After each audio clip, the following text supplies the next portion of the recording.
আমার বাবা আমাদের ময়দান আমার মালিক প্রত্যেকটা মানুষকে খুশিরা সইয়া সইয়া মাফ করবে।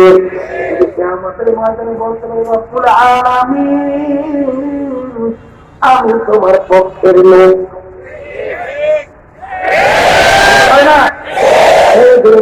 ঠিক যাবে, আমি তোমার পক্ষের লোক। বাজান আমাদের অপরাধের তো কোনো শেষ নাই, গুণেরও কোনো শেষ নাই, কিন্তু পক্ষের লোককে কোনদিন পক্ষের লোকের কোনদিন বিপদে ভালায় ভালায় ভালায় ভালায়। রব্বুল আলামিন যে একটা পক্ষের লোক, আমাদের গুনার কোনো অভাব নাই। রব্বুল আলামিন বলবে তুই আমার পক্ষের লোক, তোর গুনার কোনো অভাব নাই, আমি মেহমান খানে বানাই বেহেশত ওখানে যা, আর কোনদিন বের করা হবে না। ঠিক না বেশি ওই জন্যই আমাদের চেষ্টা কি হবে আল্লাহ ভালো জানে। তবে একটা বাজার কথা আছে, ওয়ালা তাহিনু ওয়ালা তাহজানু ওয়া আনতুম আ'লাউনা ইন কুনতুম মুমিনিন। তোমাদের ভয় নাই, চিন্তাও নাই, তোমরাই বিজয় হবে যদি তোমরা মুমিন হইতে পারো। আমাদের দায়িত্ব কর্তব্য মুমিন হওয়া। এই মুমিন করে ঠিক না বেশি। আমার বাগানদেরকে বলবো, সরকারের মা বোনদেরকে বলবো, আমার আপনাদের রহমাতুল্লাহ আলাইহি চরমনের জমিনের মধ্যে শুয়ে আছেন। আমার আপনার বলতেন আল্লাহ বলছেন পুরা দিনের ভিতরে ঢুইকা তারপরে দুনিয়া থেকে বিদায় নিয়ে খবরে আসো। আমি আপনাদের কাছে বলবো বাবা, আমার ভিতরে দিনের যদি কোনো একটা অংশ কমতি থাকে দয়া মায়া করে আমাকে ছড়াইয়া দাও। এই চরমনের পুরান বোঝাই মনে আছে কারকার এই হাতু দরকার মনে হয়। আল্লাহু আকবার আল্লাহু আকবার। আমার আপনাদের বলতেন বাবা, আমি ভালো করে চিন্তা ভাবনা করিয়া দেখছি, আজকে দুনিয়ার ভিতরে লক্ষ লক্ষ মানুষ আমাকে ভাবত করো, কিন্তু আমি প্রস্তুত করি যদি দুনিয়া থেকে বিদায় নিয়ে কবরে মানে একটার পর একটা চাইটা যদি তোমরা আমার কবর বন্ধে রাখো, আর আমার মাওলা যদি আমাকে মাফ না করে, ওই ফুলের মালা আমার কিছু আসে যায় না। আর যদি বিচার মানে একটার পর একটা গাইতে আমার কবর ধরে রাখো, আর আমার মাওলা যদি আমাকে কবরে মাফ করিয়া দেয়, ওই বিচার মালা আমার কিছু আসে বাগানদেরকে বলবো, সরকারের মানুষদেরকে বলবো, তাদের কবরে কিছু কোনো চলাচলি নাই। কবরে সবার জন্য প্রস্তুতিটা মান রক্ষা মা দিনুকা আমার নাবিযুকা। এখানে কিন্তু কোনো প্রস্তুতি চাই নাই। তুমি সর্বনের কিনা, তুমি তাবলীগের কিনা, তুমি আত্মীয়ের কিনা, তুমি চন্দ্রপাড়ার কিনা, তুমি সুরেশ্বরের কিনা, মাইকান্দার কিনা, আওয়ামী লীগের লোক কিনা, জাতীয় পার্টির লোক কিনা, এই প্রস্তুতি খবর তিনের মধ্যে নাই। আমার ঘরে খবরে খাও। এই জন্য আমার বাগানদেরকে বলবো, সরকারের মা বোনদেরকে বলবো, আমাদের হলো দিনের ভিতরে নিজের সুন্নাত ভালো লাগে, তিনটা সুন্নাত ভালো লাগে না। তুমি আংশিক মানুষ আংশিক মানো নাই, তুমি পুরা মুসলমান বলতে পারো না। আংশিক ভিতরে আল্লাহ রাসূল বলছেন, যার ভিতরে জিহাদি প্রেরণা নাই, ওর মৃত্যু হবে মুনাফিকের মৃত্যু। মুনাফিকের ব্যাপারে কোরআনের কারিমের ভিতরে আল্লাহ বলছেন, আসফালে মিনান নার, ওর জায়গা হবে জাহান্নামের একেবারে শেষ পক্ষ। এই ধরে বলুন কথা ঠিক না বেশি। বাগানদেরকে বলবো, সরকারের মা বোনদেরকে বলবো, আল্লাহ রাসূল তার নৈতিক একটা কাজ ছিল, তাই তার প্রতিটা মুসলমানের ভিতরে একটা থাকা লাগবে, দাওয়া তালিম তাসলিয়ানা জিহাদ। এই ধরে কথা ঠিক না বেশি। আল্লাহ নবী দাওয়াত দিয়েছেন, আল্লাহ হাবিব ইলম শিক্ষা দিয়েছেন, আত্মশুদ্ধি করাইছেন এবং পাপীদের বিরুদ্ধে অন্যায়ের বিরুদ্ধে নিজের সশরীরে জমিনে নাই না ওদের প্রতিবাদে যুদ্ধ করছে। শরীফের হাদিসে আল্লাহ নবী বলছেন, মান রাআ মিনকুম মুনকারান ফালিয়ুগাইয়িরহু বিয়াদিহি ফাইন লাম ইয়াস্তাতি' ফাবিলিসানিহি ফাইন লাম ইয়াস্তাতি' ফাবিকলবিহি ফাযালিকা আযআফুল ঈমান। আল্লাহ হাবিব বলছেন, অন্যায় বিরুদ্ধে তোমার যদি শক্তি থাকে, অন্যায়কে হাত দিয়ে ফিরিয়ে দাও। ওই পরিমাণ শক্তি না থাকে মুখটা বইলা ফিরাও।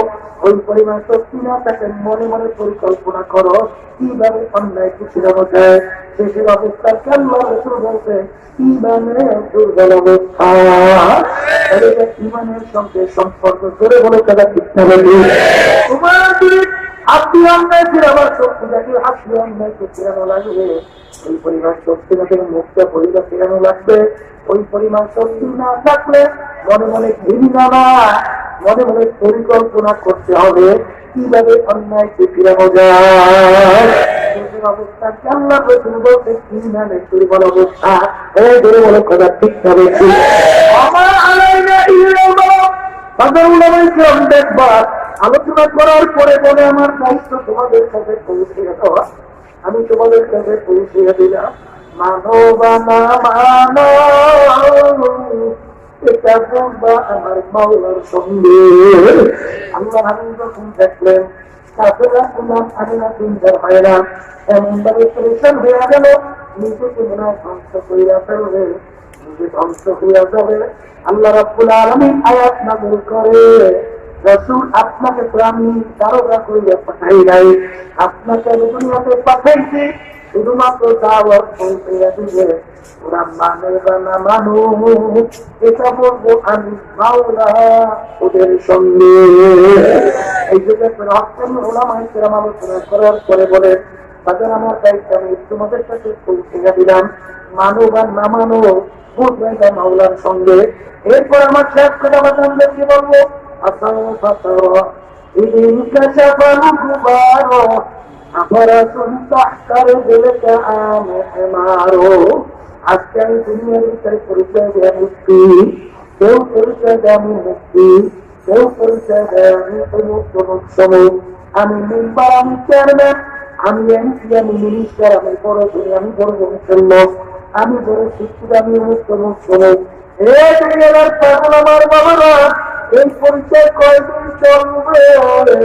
যে কয়দিন চক্ষু দুনিয়ায় খোলা থাকবে তখন চিরতরে চক্ষু বন্ধ হইয়া যাবে, তখন পরিচয় হইয়া যাবে তুমি কি না জাহান্নামে কয়েদি।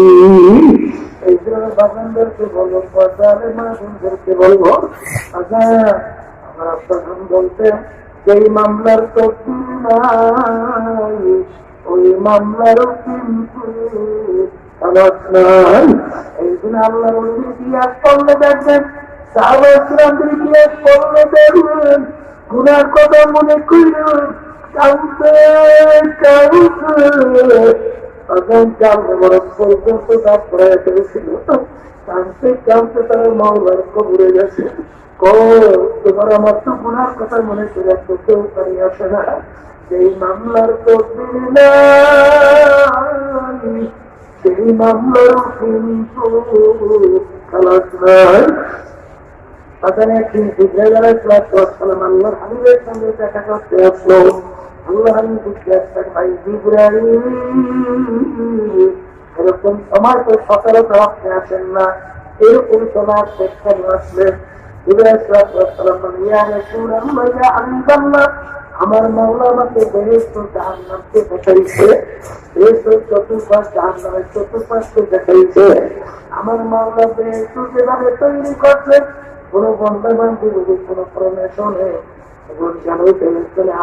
ছাড়বে না। আর জাহান্নামকে আমার মাওলা তৈরি করছে ওই এক সেকেন্ডের আযাব সহ্য করার দুনিয়ার কোন মানুষের নাই। চললে জীবন গেলেও কেউ জাহান্নামে যাবে না। কিন্তু আমার ভয় হইতেছে জাহান্নামের চতুর্বাহু যেভাবে সুন্দর ফুলের বাগিচা তৈরি করছে, ওই বাগানের ভিতরে ঢুকলে বন্ধাবন্দি আর নাও বের হইতে পারে। আর বেরোতে চতুর্পাশে কাটা পারের বেড়া, যখন বন্ধাবন্দি বেরোতে ঢুকতে যাবে কাটার কুটা লাইবে তুই আসে রাখি আমার ভয় করতে আছে।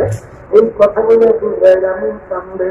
আল্লাহ হাবিব বলেন, ভাই জিবরাইল, আপনি তো আমার মাওলার নৈকট্যের ফেরেশতা, আপনি কেন কান্দে? ইবলিস তো মাওলার সম্মানিত ফেরেশতা ছিল, ওর ব্যাপারে আমার মাওলার কি সিদ্ধান্ত হইল? আর উসমানুর তো আমার মাওলার ফেরেশতা, তাদের ব্যাপারে কি সিদ্ধান্ত হইল আমার তো জানা নাই। আমার ব্যাপারে আমার মাওলার কি সিদ্ধান্ত হবে, এই জন্য আমি জানি। আল্লাহর হাবিব তার অবস্থান থেকে তিনিও কামড়ে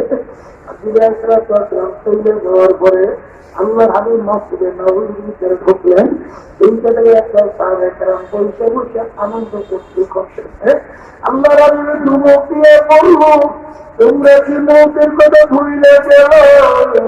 তোমরা কি কবরের কথা ভুলে গেছ? এইমাত্র আমার কাছে জিবরাইল আমিন আসছে, যে জাহান্নামে আযাবের ঘোষণা আলোচনা করছে, ওই এক সেকেন্ডের আযাব সহ্য করে সত্যি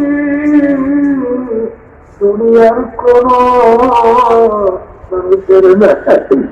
আমি রাসূলদের দেখি, আমি রাসূলদের শুনি, তোমরা যদি দেখতে শুনতে দুনিয়ার কোন মানুষ ব্যবসা বাণিজ্য করতে পারত না, কোন দূরের সাথে দূরের কথা কোন আত্মভক্তি করতে পারত না, সব ফালাইয়া জঙ্গলের ভিতরে পাগলের মতো তৈরি রইল। এই জন্য আমার বাগানদেরকে বলবো, বাগানদেরকে বলবো, বাগানের পর কত ঘটনা আমার মাওলা বাংলাদেশের মধ্যেও দেখায়।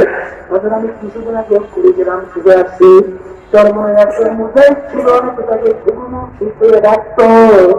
আসলে তার নাম ছিল বশিরউদ্দিন মুন্সি। ঘুমুমুন্সি কেন বলতো? রাস্তা দিয়ে হাঁটতো, এমন ভাবে আমার মাওলার জিকির করত, মুনাফিক শুধু বলতে বলতে যায়। তিনি দুনিয়া থেকে বিদায় নিয়ে কবরে যাওয়ার পরে ৩২ বছর পরে নদীর ভাঙ্গনে যখন তার কবর ভেঙে গেল, তার কাপড়ের কাপড় সহ ৩২ বছর পরে আনাম কাজা লাশ বের হইয়াছে। জাতীয় পত্রিকায় ছবি সহ দিয়ে দিচ্ছিল, অনেকে দেখছেন কিনা? কেটে যাচ্ছেন, হাতি গান কেটে যাচ্ছেন, দেখেন বাগান ৩২ বছর পরে কাপড়ের কাপড় সহ আনাম কাজা লাশ বের হইয়াছে। এখন সেখানে আপনারা রহমাতুল্লাহ আলাইহি তার নামের বাতিটা ফজলুল উলুম, সেখানে নতুন ভাবে আবার স্থাপন করছে। আমি কিছুদিন আগে সেই কবরে সালাম দিয়া জিয়ারত করে আসছি। সেদিন তো আমাকে বলতে যে মুখের কাপড় খুলে দেখছি, ওই দাঁড়ির ভিতরে মেহেন্দি লাগাইছে, এখন নাম দেখা পুরান কাপড় দিয়ে দেখছি। এমন শক্ত মনে হয় বলতে চায় নতুন কাপড় গায়ে লাগাইছে। যত ঘটনার মাঝে মধ্যে কবরের কাপড়ের কাপড় সব দেখা যায়। দিনদার আল্লাহওয়ালা নামাজি তারা কিন্তু দেখা যায় না। আবার কত কবরে আগুন দেখা যায়, সাপ দেখা যায়, কত না ভয় মানে ভিতরে পর্যন্ত ধরে রয়েছে। কত দুর্ঘটনা মাঝে মাঝে খবরে দেখা যায়। আরাম করে সুদ করতে পর্দাকে সিনেমাটি সারা কিন্তু দেখা যায় না। এই জন্য আমার বাগানদেরকে বলবো, সরকারের মহাজনদেরকে বলবো, আসেন খবরে কিন্তু কোনো দলাদলি নাই, কোনো টাকার গরম নাই, বংশের গরম নাই, কে ঠিক কে মরি এই পরিচয় কিন্তু খবরে নাই। আমানু দুখুলু